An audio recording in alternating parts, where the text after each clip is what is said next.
गांव के बाहर एक प्राचीन मंदिर था। लोग कहते थे वहाँ भगवान नहीं, कुछ और रहता है। वर्षों पहले वहाँ तांत्रिक अनुष्ठान हुए थे, बलि दी गई थी। फिर एक रात पूरा पुजारी परिवार गायब हो गया, मंदिर बंद कर दिया गया।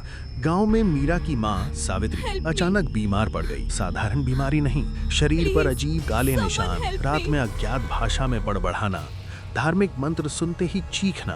एक रात सावित्री की आवाज बदल गई, वो मुझे नहीं तुम्हें चाहता है। मीरा जम गई। तूफानी रात में मीरा मंदिर पहुंची। दीवारों पर हाथों के निशान थे। उसने कहा, मेरी माँ को बचा लो। अंधेरे से आवाज आई, तुम्हारी माँ सिर्फ एक दरवाजा है, मुझे तुम चाहिए। आवाज ने वादा किया, तुम्हारी माँ ठीक होगी। बदले में मीरा ने पूछा। आवाज आई, तुम्हारा शरीर और आत्मा। दिया फट पड़ा, हवा में जलने की गंध भर गई। मीरा बेहोश हो गई। सुबह सावित्री पूरी तरह स्वस्थ, लेकिन मीरा बदल चुकी थी। मीरा रूप बदल रही थी। वो कहती, वो यहाँ है अंदर। एक रात मीरा का शरीर हवा में उठ गया।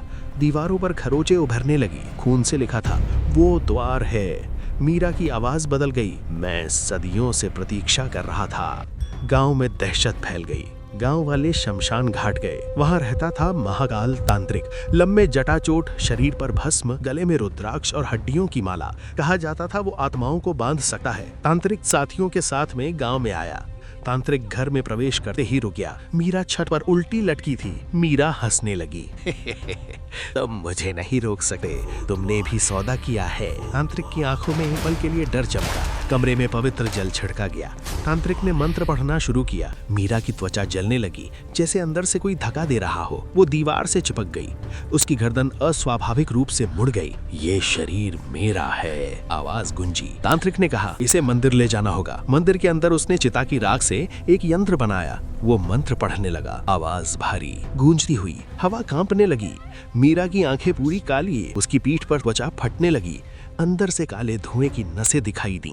साया बोला, तू भी मेरा ही है। तांत्रिक समझ गया, ये अधिष्ठाव साधारण नहीं होगा। वह मुस्कुराया, मैंने जीवन भर अंधेरे से खेला है, आज देखता हूँ कौन जीतता है। मंत्र तेज हुए। मीरा चीखने लगी। उसका शरीर हवा में घूम गया। काला धुआं बाहर निकला। धुएं से आवाज आई, एक शरीर चाहिए, एक स्थायी घर। तांत्रिक ने आंखें बंद की। उसने कहा, उसे छोड़, मुझे ले ले। धुआं तांत्रिक के शरीर में समा गया। वो कांपा, फिर शांत हो गया। मीरा जमीन पर गिर पड़ी। सुबह मीरा ठीक थी। गांव में शांति थी।